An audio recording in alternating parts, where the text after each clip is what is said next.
This is the first lecture for Chapter 6, Electron Structure of Atoms.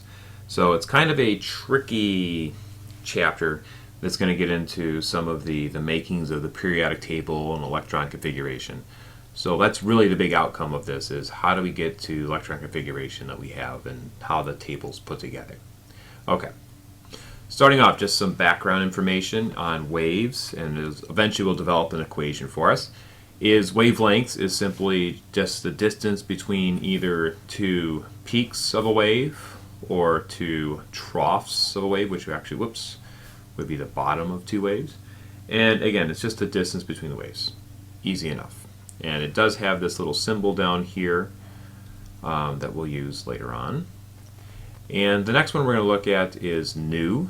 So that is going to be the frequency. So all these waves are traveling at the exact same speed, which is the speed of light. And to make a comparison, we have 1 point. So we'll just call this little point here, and it's the exact same point sitting right here. So as the waves are further and further apart, all traveling at the same speed, you will have less waves passing this point as opposed to these waves because they're closer together. So these will pass more frequently, have a higher frequency than the ones up here. So it's just a relationship that we can make a comparison of. We can also say that this is going to affect energy, which we'll get to in just a little bit. So when we put all this together, remember this is a constant, and this is its value, the speed of light, 3 times 10 to the 8 meters per second. And if that's constant, so this can't change, what we'll notice is that because these two are a product, they're multiplied by each other, we're going to notice that they have to kind of go back and forth. So if I know the velocity, if this velocity is going to increase, then the wavelength, or lambda, is going to have to decrease to compensate for that, to maintain this constant value. So we'll notice that as we're moving along here. Notice that we have gamma rays sitting here on the left hand side. These are very high energy waves, and they have a high frequency, which means their wavelength must be the opposite. If they have a very high frequency, they must have a very low or small wavelength. And then just the opposite over here with radio waves. These have a very wide or large wavelength, so their frequency is very low. Okay. Looking at the nature of wave, to kind of change the perspective on this, is that the color of the light that we see can be thought of as having a perspective or a relative energy. And we'll see that as we move across here. So this starts off with a guy named Planck, Max Planck, and he makes the assumption or proposal that energy actually moves kind of at very distinct energy levels. So we can quantify it, putting it at a certain level. It's not something in between. So if you use the analogy of climbing stairs, you're never like in an in-between. Yeah, this is like a ramp. But we're never like an in-between as far as stairs. You're always on one stair or the other. And he calls these quanta.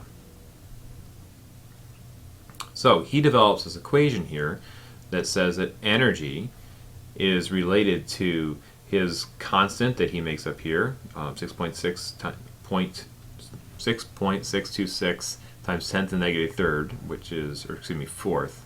I'm all over the board on it. That is incredibly small, very, very small number. But of course, these are in relation to a wavelength. And that's the frequency based upon that. So what we can see, if this is a constant value, then the frequency of the wave is proportional to the energy of the wave. So that gives us something we can kind of work with in regards to where electrons are found. So based on the frequency to the energy. And we'll expand on that with a guy named Einstein in a little bit. So going again to what he says about light, he said it is quantified, that if I know the frequency, I know the energy. And we can use two equations here. The first one we developed, which is C is equal to lambda nu, and Planck's equation here. And if we make a substitution for frequency, what we'll find is we get this C over lambda And if I put it into the second equation, I can be more specific in regards to the wavelength. So I can say E is equal to hc over, what does that give me? Wavelength. Wavelength, or lambda. So just had a little screw up there, but this is a constant, Planck's constant. This is a constant, the speed of light. So therefore energy is completely dependent upon the wavelength of the light. So that's specific. So if the wavelength we can translate to the light, the color that we actually see. So we'll see this as we're moving along.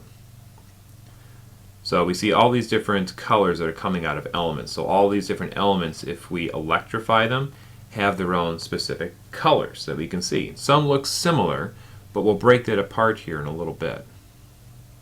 Here we are. So we take light, just a flashlight, whatever natural light source we have. Flashlights aren't natural, but if we take natural sunlight and put it through a prism, we'll notice we get this spectrum of light. So all the colors of the rainbow, we've seen that before. But what's different is we had all those kind of interesting colors that came from elements. If we take that light and we put it through a prism, we notice something kind of weird, is that you don't get the same continuous spectrum like you do here.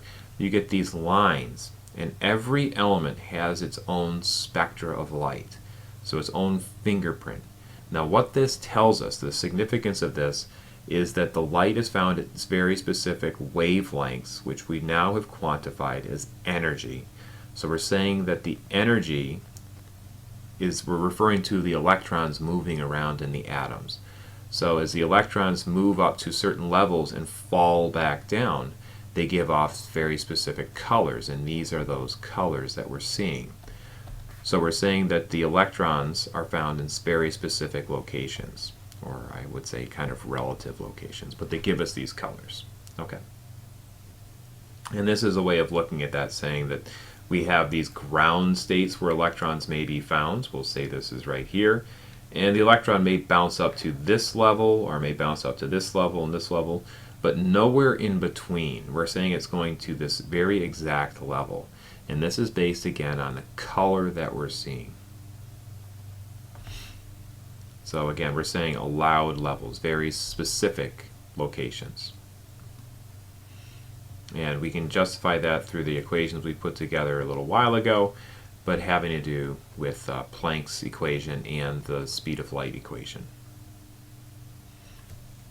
Now another way we can manipulate this is using this Rydberg equation, which has another constant in it. We'll fool around with this in class, but on the AP exam I don't believe you would ever have to do any calculations for this. It'd be a lot of work. But basically we can see that this is a constant, this is a constant, and this is a constant. So basically what we're looking at again is the energy levels that these electrons may jump to and fall back down to will indicate the change in energy of this transition. Okay, next guy moving along makes an unusual observation, is Louis de Broglie, and he takes a look and saying, well, if light energy is kind of behaving like a particle, or like a particle, he says that's, well, can't particles behave like waves? And so he makes the connection, manipulates some equations around, which I won't bother with in the lecture here, but he makes the connection that the wavelength of light has a relationship to the momentum of that light. So we'll talk more about that in class when we actually do the lecture on it. Well, this is a pretty good spot to stop, so we'll pick up the second lecture after this one.